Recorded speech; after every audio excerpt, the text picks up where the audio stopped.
Sofara, dengarkanlah aku. Apa kabarnya pujaan hatiku? Ini dia Rexus Fara.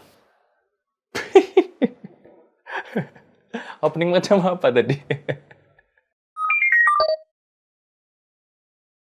Halo semuanya, assalamualaikum, kembali lagi di Tren Gadget bersama saya Randi tentunya. Ya, lupakan opening yang aneh tadi ya. Dan ini dia adalah Rexus Fara, yaitu headset terbaru dari Rexus. Ini kotaknya, dan ini dia headsetnya. Nah, headset ini adalah headset yang bawa fitur mahal, tapi harganya nggak ngotak. Buat kalian yang cukup ngikutin soal dunia audio, headset, TWS, dan semacamnya, pasti tahu ya kalau fitur yang kita sebut aja Active Noise Cancellation dan Transparency Mode adalah hal yang wajib ada di sebuah headset mahal. Tapi kalau misalkan fitur itu ada di headset 500 ribuan kayak Rexus Fara ini, malah kelihatan agak nggak umum ya. Jujur saya cukup skeptis ya sama kedua fitur tadi, terutama yang si ANC-nya itu, karena saya sebagai pengguna sehari-hari dari headset Sony WH-XM5 yang harganya jelas memang di atas headset ini sih. Tapi saya ngerasa kalau headset yang di bawah sejutaan atau mungkin ya ratusan ribu gitu ya, itu kalau ada embel-embel ANC kayak gimmick gitu ya, kayak diada-adain gitu. Tapi ternyata pas saya coba sendiri headset ini dan saya dengerin suaranya, saya cobain ANC-nya, transparency mode-nya, saya dalam hati bilang, nggak ngotak headset ini. Ya, ini bentuknya bulat ya, nggak ada kotak-kotaknya ya. Ini kenapa sih hari ini agak garing sekali? Aduh. Memang kita nggak bisa ya bandingin headset ini dengan headset yang harganya jutaan, tapi percaya deh, untuk harga 500 ribuan, ANC dan transparency mode di Rexus Fara ini udah bagus banget, dan menurut saya bukan gimmick sama sekali. Dia bisa dengan rapi mengisolasi suara AC, kipas angin, atau suara kemacetan di kejauhan sana dengan cukup baik, bahkan suara orang sekitar kita juga akan nyisa dikit banget kalau udah nyetel musik. Keren banget lah pokoknya. Nah, noise cancellation-nya ini juga terbantu berkat earpad-nya yang menutupi seluruh telinga kita alias over-ear, so secara pasif, headset ini emang udah cukup kedap. Sedangkan kalau kita lagi pakai transparency mode, kita tuh masih bisa dengerin orang sekitar kita ya, kalau kita lagi dengerin musik, dan ini memang berguna banget buat saya kalau pas lagi di kantor ya, saya pengen dengerin musik, nge-chill gitu ya, tapi nggak pengen jadi orang budek pas lagi dipanggil sama bos.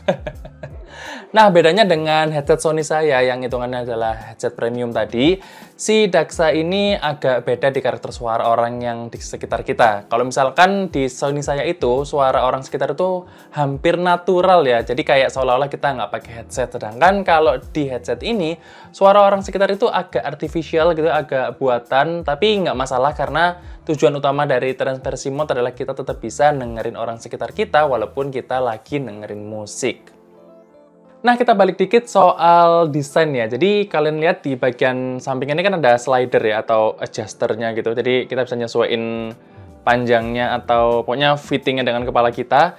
Nah, ini masalahnya kalau dipakai, pasti kalian setuju sama saya kalau ini bentuknya agak nggak umum ya. Jadi, kalau dipakai gini kayak seolah-olah ada tanduknya gitu. Jadi, kita semacam banteng gitu ya, yang siap menyeruduk lawan-lawan gitu.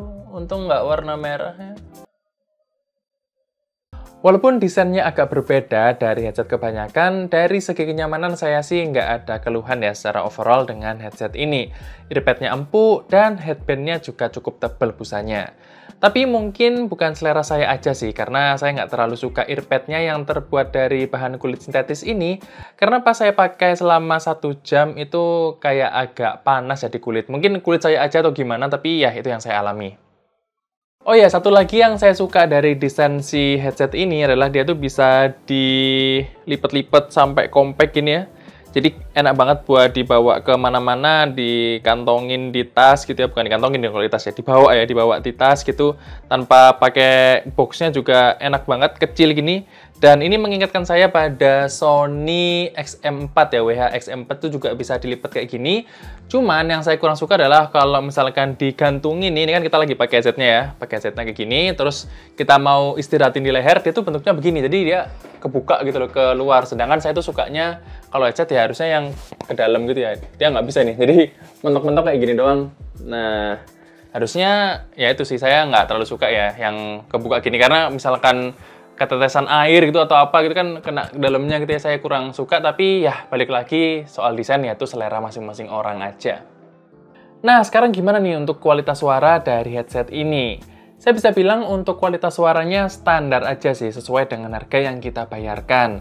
Tapi yang saya agak heran adalah kalau setahu saya ya, headset atau TWS yang harga terjangkau itu justru suaranya lebih condong ke bass. Bahkan sampai melebar-melebar gitu ya, bassnya kemana-mana. Tapi berbeda dengan yang saya rasakan di headset ini.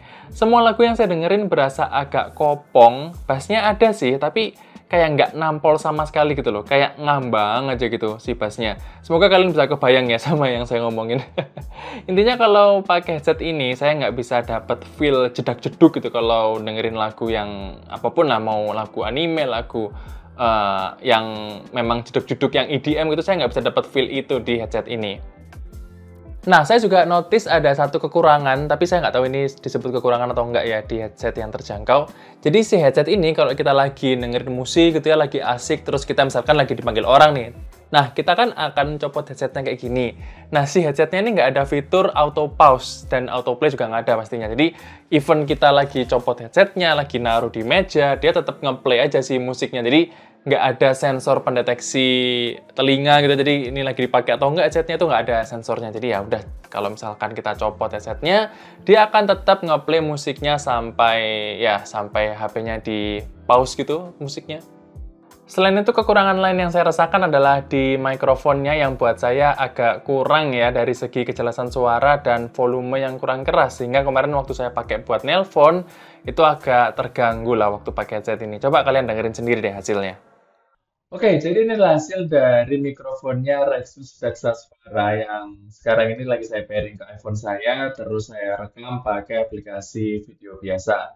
Nah, kemarin saya tuh sempat ada kejadian di mana waktu saya pakai headset ini buat WA call gitu ya, si orang lawan bicara saya itu bilang kalau suara saya kecil dan nggak jelas lah pokoknya. Dan pas saya cek hasil rekaman kayak gini ya, sekarang ini saya pairing ke HP terus saya rekam, memang suaranya kedengaran kecil sih, kayak jauh gitu loh. Jadi for the information ya, untuk mikrofonnya itu ada di sebelah kanan aja, ini saya gesek-gesekin. Nah, ada suaranya kan, sedangkan sebelah kiri tuh nggak ada. Nah, asumsi saya yang sebelah kiri ini kayaknya mikrofon untuk keperluan noise cancellation mungkin ya. Saya juga nggak tahu, tapi yang penting yang saya tahu adalah yang kanan ini yang ngerekam suara saya sekarang. Jadi kalau misalkan saya coba deketin ya ke mulut kayak gini ya. Tes tes 1 2 3 cek cek 1 2 3. Nah, ini suara saya pasti akan lebih jelas kedengaran karena memang dari sini mikrofonnya gitu kan.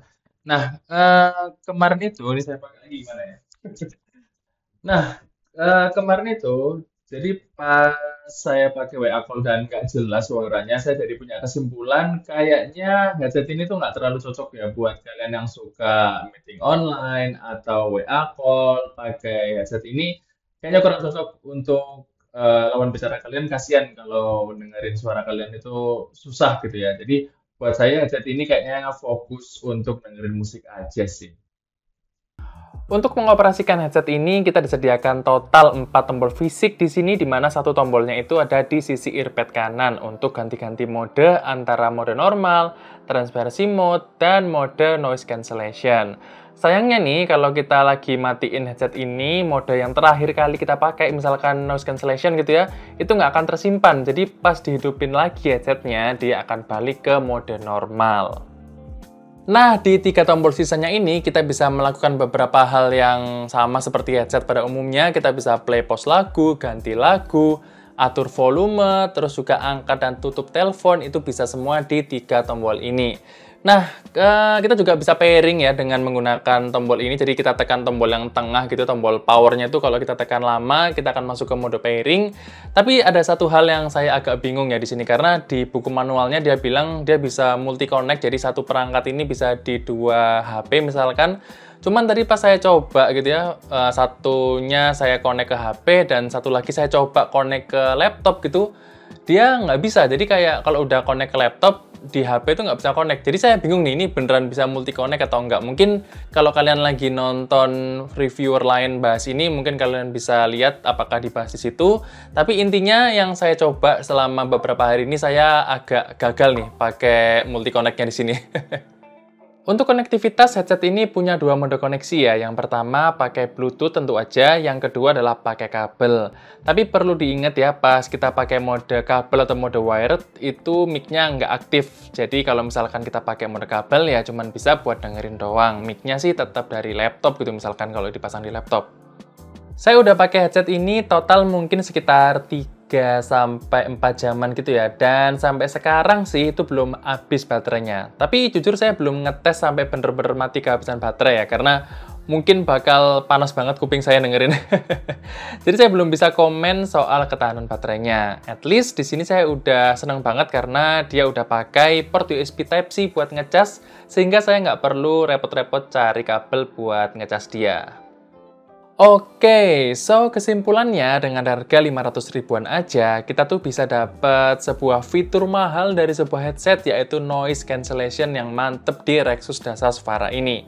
Bisa dibilang hanya fitur itu plus transparency mode-nya juga ya, yang menjadi nilai jual yang spesial di headset ini. Sedangkan dari segi kualitas suara, menurut saya di taraf oke aja sih. Nggak jelek sih, tapi ya memang nggak bagus-bagus banget, sesuai lah dengan apa yang kita bayarkan. Palingan desainnya aja sih yang agak kontroversial ya, karena memang bener-bener kembali ke selera masing-masing orang. Kalau saya sih kurang suka karena tanduknya ini bikin nggak nyaman ya, terlalu intimidatif ke orang lain, jadi kayak bikin takut orang gitu loh. Tapi jangan salah, saya tuh sangat mendukung banget si Rexus Dasas Vara ini untuk dilanjutin lagi serinya, entah apapun namanya nanti lah. Karena dengan adanya headset ini, untuk mencoba sebuah noise cancellation yang proper, itu nggak perlu headset yang mahal-mahal banget. Cukup 500 ribuan aja di headset ini, dan saya udah bisa terpuaskan oleh noise cancellation-nya. Nah nanti kalau misalkan kalian punya budget lebih, baru deh untuk naik kelas ke headset yang lebih premium lagi, buat nyobain noise cancellation yang lebih oke. Jadi, teruskanlah Rexus. Nah, jadi gitu aja untuk cerita saya kali ini dengan headset bertanduk ini. Terima kasih buat kalian yang udah nonton video ini sampai habis maupun yang tidak. Jangan lupa like dan subscribe. Dan kita akan ketemu lagi di video berikutnya. Stay update!